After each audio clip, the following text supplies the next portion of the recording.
Dear people watching and listening, Assalamu alaikum. Kindly like and share this video and subscribe to my YouTube channel.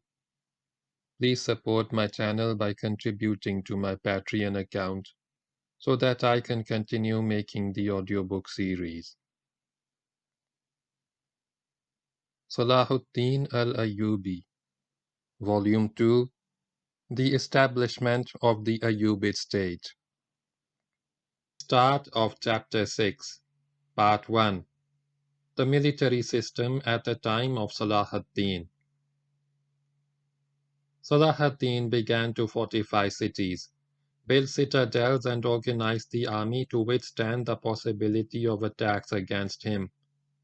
At that time, he focused on building up naval forces because he was aware of the strength of the Franks at sea and their weakness on land, and he realized that it was essential to build a war fleet to block Frankish naval convoys which could supply the Crusader kingdoms on the Syrian coast with food, weapons, and men every time the pressure against them on land increased. In addition to that, Salah ad-Din discovered that the structure of the state in Egypt was weak and vulnerable, so he had no option but to reorganize its legislative and administrative affairs before confronting the Franks. Salah ad-Din realized the importance of keeping the trade and transportation routes between the Mediterranean and Red Sea open, and he recognized the difference between the interests of the merchants of the Mediterranean European cities and the ambitions of the rulers of the Latin kingdoms in Central, Western, and Northern Europe. So he signed trade agreements with them in return for their breaking their ties with the rulers of those kingdoms. Another thing that he realized was that the Franks were attempting to extend their domination from the coast of Syria and Palestine to the Red Sea, and he recognized the possibility that trade caravans may be exposed from the rear, as well as the possibility that the Hajj caravans may also be exposed to danger.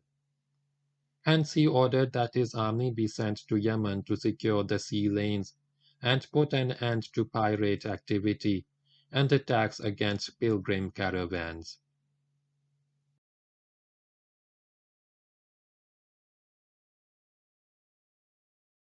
Development of the military feudal system at the time of Salah ad-Din. In the Ayyubid feudal system, fiefs were given in return for military service. It was not, however, an heritable system, as the bestowing of a fief by the Ayyubid Sultan did not mean that ownership of the agricultural land was being given to the recipient, nor did it mean that the recipient could enjoy the yield of the fief on a long-term basis.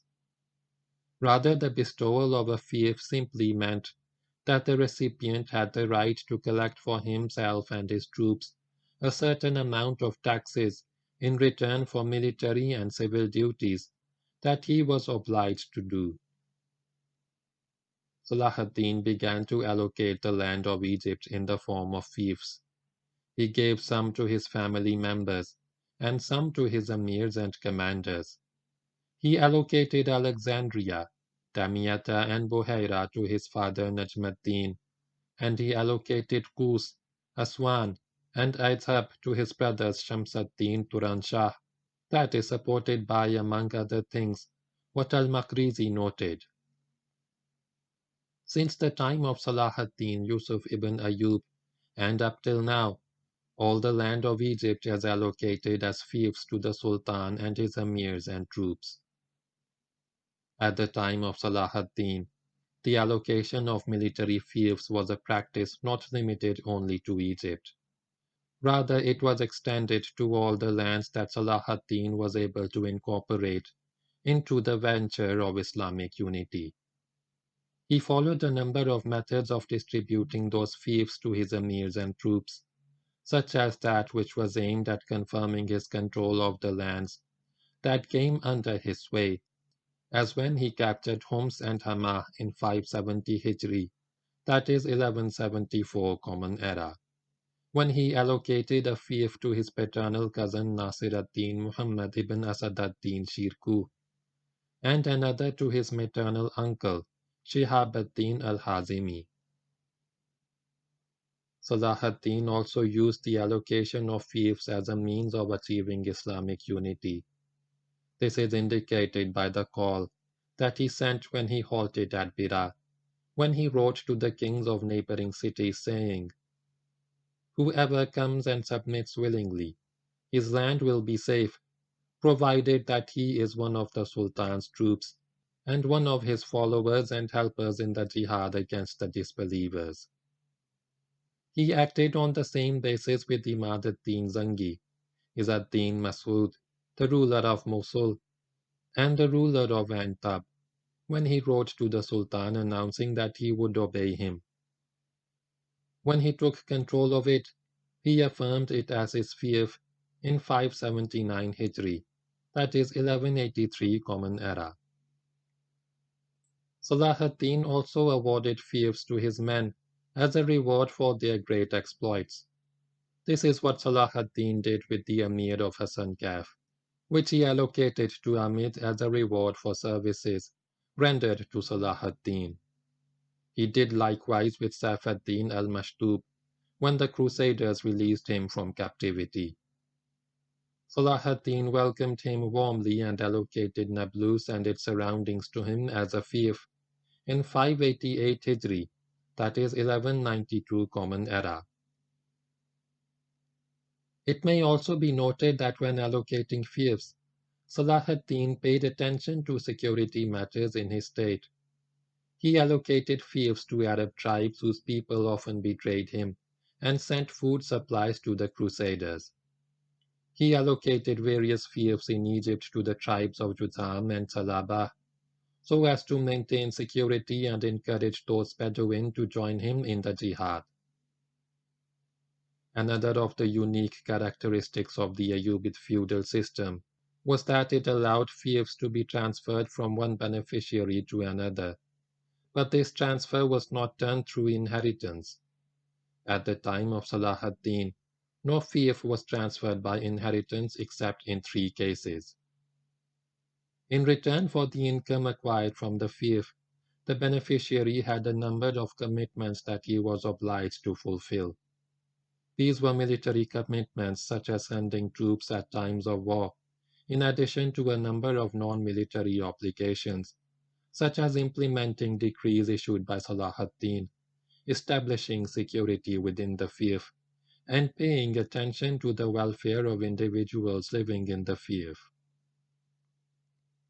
In addition to that, the recipient had a number of civil duties, the most important of which had to do with irrigation and cultivation of the fief, and some special services to the Sultan. The fief sometimes contained lands that were already developed and cultivated, as the result of prior construction of irrigation ditches and bridges. In that case, the recipients had to do their utmost to improve this developed land, in addition to building and maintaining Jusur Baladiya, which were small agricultural dams which played a major role in irrigation of the fiefs. Jusur Sultaniya, on the other hand, were large agricultural dams which were built to benefit whole regions, so the recipients of fiefs were not responsible for them in theory.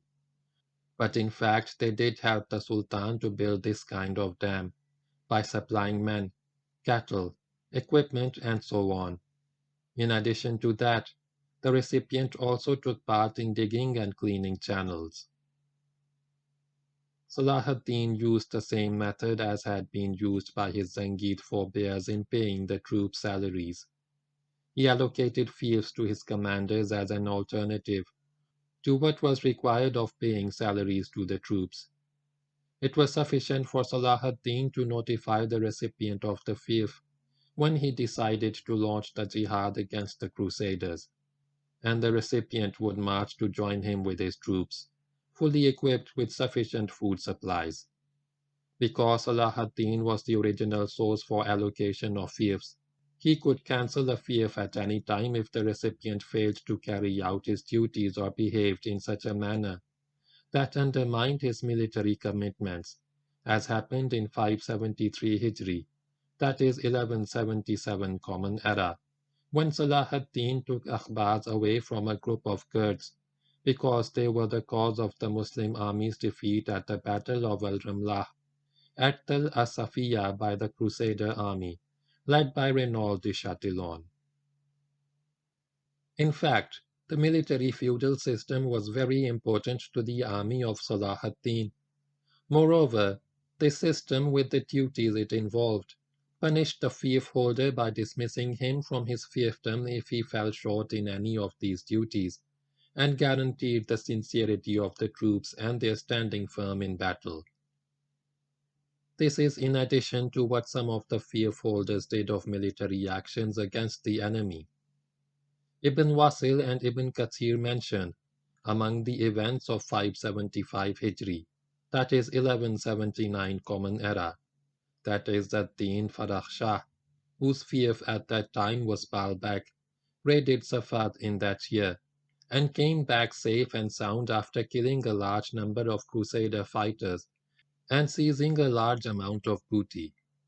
In addition to that, the military feudal system was regarded as one of the main sources of income for the Ayyubid state, because it was a source of permanent income that was required to spend on the Sultan's army and the armies of the feudal emirs, in addition to important military expenditure on the army at the times of war.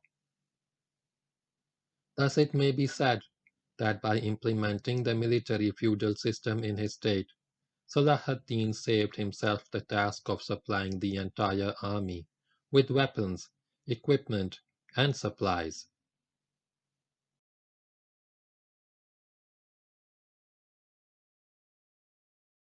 Salah ad-Din's military department. This department was responsible for army affairs and was supervised by one who had knowledge and experience of the affairs of this institution, on the condition that he was a Muslim of high rank and prominent status.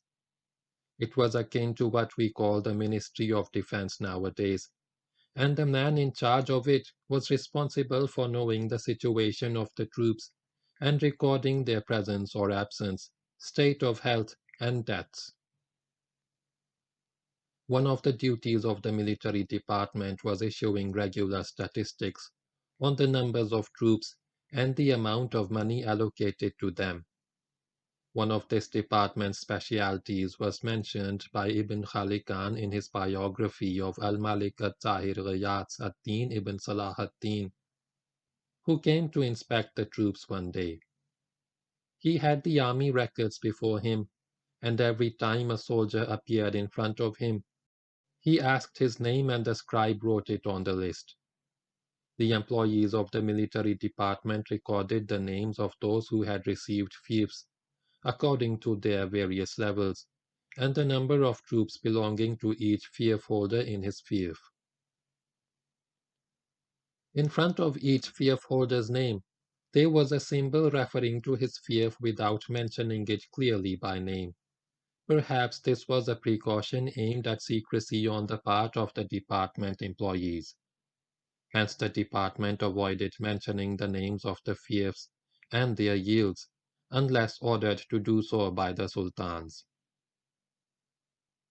It seems that the military department spent wealth on the infrastructure and fortifications, in which Salah ad-Din took an interest, especially in Egypt, for fear of Crusader attacks against it, whilst he was in Syria.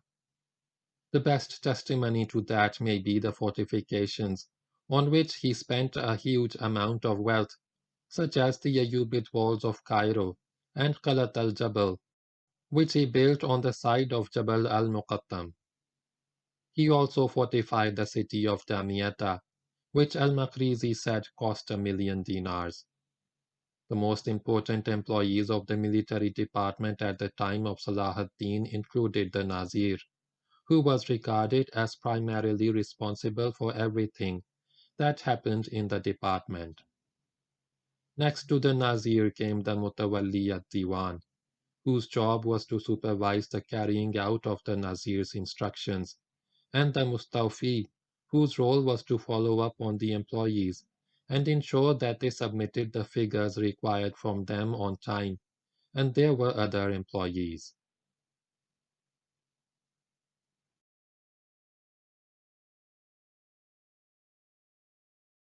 The uniforms of the troops. When the Ayyubid state succeeded the Fatimid state in Egypt, it differed from it in many of the ways in which the state was run. It changed most of its methods to follow the ways of the Atabeg state at the time of Imad ad-Din Zangi in Mosul, then of his son al-Malik al-Adil Nur ad-Din Mahmud in Syria. Their habit was to wear yellow woolen caps on their heads, with no turban wrapped around them, and with their hair in braids hanging below the caps. It was the same for Mamelukes, Amirs, and others. In general, the attire of the troops in the Ayyubid state was a natural extension of the attire of troops in the Zangid state.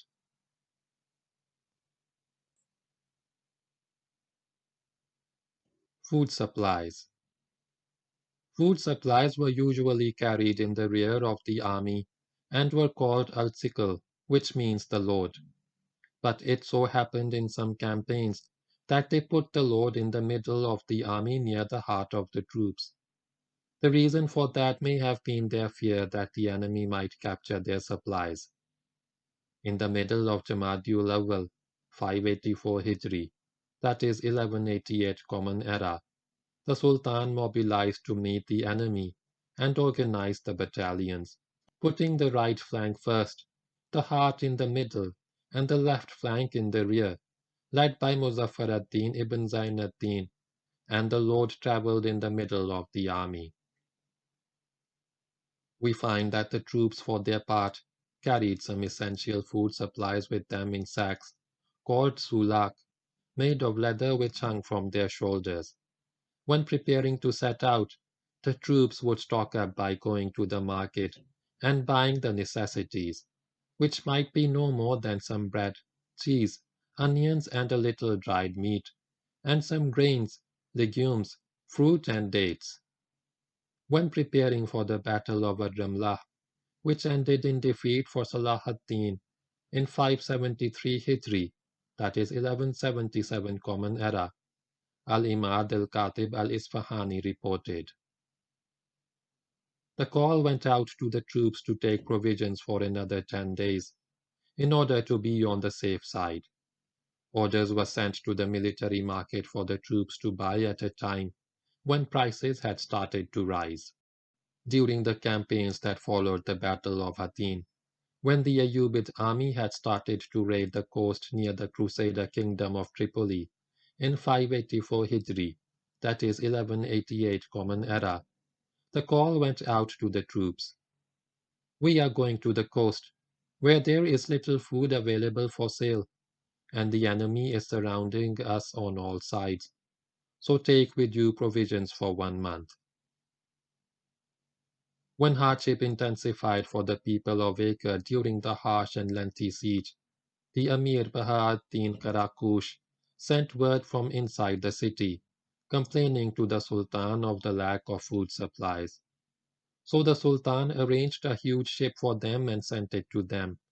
In order for it to reach Acre safely, he appointed in charge of the ship some former Christians from Beirut who had become Muslim, so that they could work out a deal with the enemy who were besieging the city, and trick them with their language and dress. To make the trick work better, he told them to raise crosses on the mast of the ship, and to put pigs on the deck. They sailed towards Acre, and on the way they were intercepted by the crusaders. But they managed to make the trick succeed and convince them that they were fellow crusaders, and so they were able to enter the besieged port, bringing supplies such as 400 containers of wheat, a quantity of cheese and onions, some sheep, and everything that was needed. Supplies were sent repeatedly to Acre because of the length of the siege.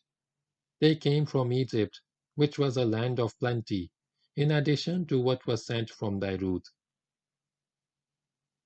The Muslims invented different ways to prevent the city falling into Crusader hands.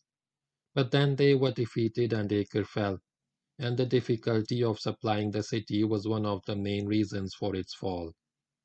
But some of the cities that were in Crusader hands fell to the Ayyubid army because their food supplies were cut off. We find that the Ayyubid army resorted at times of war to cutting off food supplies in order to starve the enemy, and thus weaken them and make them surrender. They also destroyed the Crusaders' crops and cut down their trees in the region of Iraq in an attempt to weaken its ruler, Reynald de Chatillon, and they harvested the enemy's produce so as to leave them with nothing. Military mobilization. Mobilization refers to a number of actions taken by the leader to gather the troops for battle and lead them to the fighting front or coordinate his commanders to respond to an enemy attack and defeat them. There is no difference in the concept of mobilization between ancient times and the modern era, but the means of mobilization, the troops, the equipment used and other factors are what changes. As for the system followed by the Ayyubid army, it was a five-part system. The five-part system. We think that Salah ad-Deen was not the inventor of this system, but that it existed before his time. He did not differ in principle from the leaders who came before him and who were known to have implemented this system. The Ayyubid army was organized in the form of cadres similar to the main parts of a human body, or the shape of a cross. The trunk in the middle was like the heart of the army. The vanguard was in front like the head. The right and left flanks were like the arms on each side. Then the rear guard of the army were like the two legs together in the rear. Hence you can see that the format in this system was in five parts. The Sultan's place was usually in the heart of the army, and with him were his banners, so that all the commanders could see him and carry out his orders, to strengthen the army or reorganize it, if that was necessary for any reason. In some cases, he would move to the front to stir up the soldiers' zeal, and to instill fear in the hearts of the enemy. Salah ad-Din would put well-known leaders and commanders at the head of each flank. At the head of the vanguard, he put the scouts as well as cavalry, swordsmen, archers, and those who were able to move swiftly in single combat and in pursuit of the enemy. The inner circle and the Sultan's Mamelukes. The Sultan's inner circle was composed of a number of troops who surrounded Salah ad-Din like bodyguards. This inner circle played a prominent role in various battles. They played a clear role in the conquest of the coast and Crusader strongholds.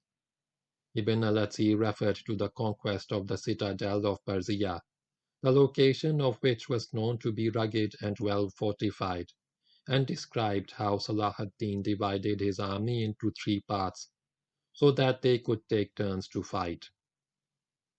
When the turn of Salah ad-Din's elite forces came, they fought fiercely despite the intense heat. The inner circle also played a supervisory role during the siege of Acre, moving with Salah ad-Din when he moved between Tel Kharubah, Shaf Amr, and Tel Kaisan, which were places surrounding Acre. This inner circle were the only ones who stayed with Salah ad-Din after the troops returned to their homes to rest when winter came in 588 Hijri, that is 1192 Common Era. Most of those in the inner circle were Egyptian troops. What confirms the importance of this inner circle is that they, and they alone, were in the heart of the Ayyubid army, according to the report of Ibn Shaddad, who was one of the inner circle. It happened that the Sultan went to confront the enemy accompanied by no one but the inner circle. The men of the inner circle may have formed the group or battalion that was named after the Sultan, al-Firqa as-Salahiyya or al-Firqa an-Nasiriyya. The fighters who came under the direct command of a prominent commander would be named after him, because they were his Mamelukes or slaves. So An-Nuriya were the Mamelukes of Nuruddin Mahmud, and Al-Asadiyya were the Mamelukes of Asad ad-Deen Shirkuh. Abu Shama stated that included in the estate of Asad ad-Din Shirkuh in Egypt in 564 Hijri, that is 1168 Common Era, he left behind a number of slaves and 500 Mamluks, who formed the Asadiyya battalion. This means that the Ayyubid army knew the Mamluk system. The Egyptian army at the time of the Mamluks was formed from the remnants of the Ayyubid army, most of whom were Turkish Mamluks and some Kurds. The elite Mamluks of the Sultan were called the Inner Circle. The Ayyubids followed the same methods as the Seljuks and their Atabegs, Imad ad-Din Zangi, then his son Nuruddin, in having a lot of Turkish Mamluks and using them in the army, despite the fact that the Ayyubids or the founders of the Ayyubid dynasty were not Atabegs and were not the Mamluks of anyone, and no member of Banu Ayyub was ever a slave. Battalions and types of army divisions based on the weapons carried by each division. The army of Salah ad-Deen was based on the division of the army into groups like squadrons. At the head of every 200 or 100 or 70 horsemen, there was an Amir Muqaddam, the rank of commander. It would be said that such and such a campaign included such and such squadrons. Each fighting or auxiliary squadron had its own special character and role which distinguished it from other squadrons. This distinction was shown in the type of weapons and equipment used and the duties given to them. The army could not move successfully or engage in any military operations unless it was able to work in complete harmony and with full coordination, with all sectors helping one another when battle was joined. There were two basic types of squadron in the Ayyubid army in addition to the auxiliaries. The cavalry. The cavalry, who formed the backbone of the army. Their main roles were fighting, scouting, and reconnaissance, because these roles required the swiftness of the movement that was essential for attacking, finding out, pursuing the enemy, and cutting off their retreat so that they could not get more supplies and food.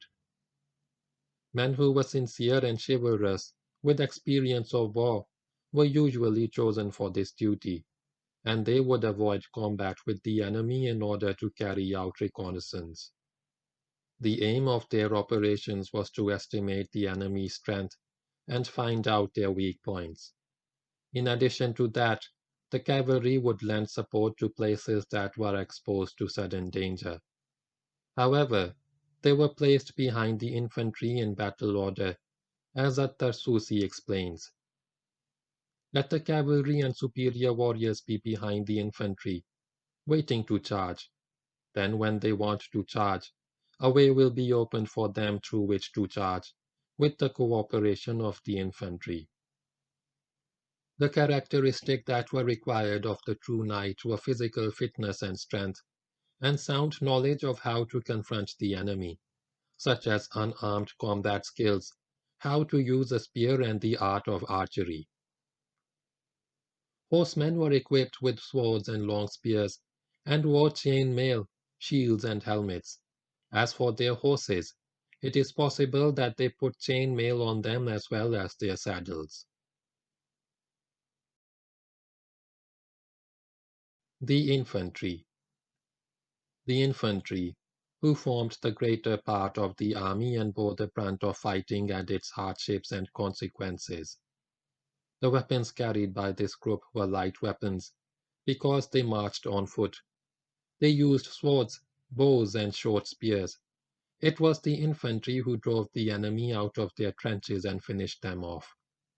The most important duty of the infantry was protecting the army as it marched, so as to prevent it being ambushed by the enemy, and guarding the caravans, which carried supplies and equipment as they were being moved.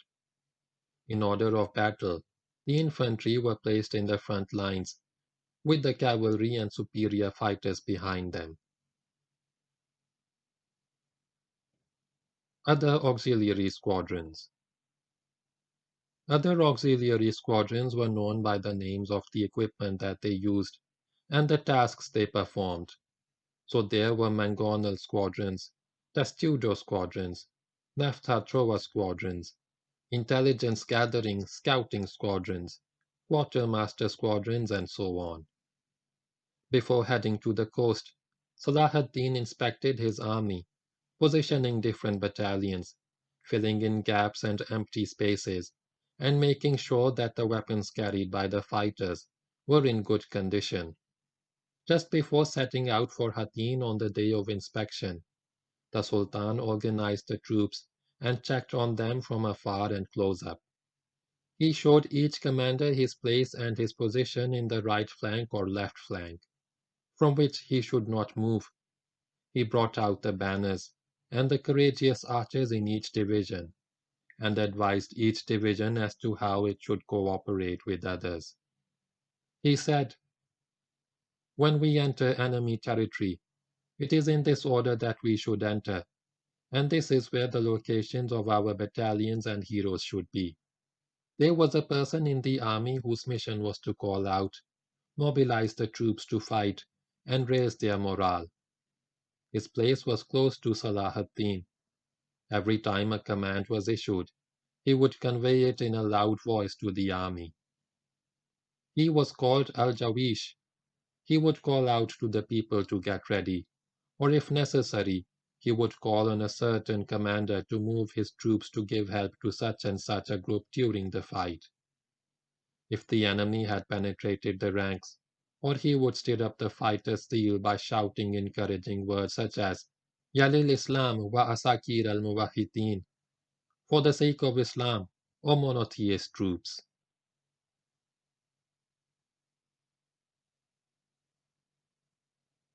End of part 1 of chapter 6.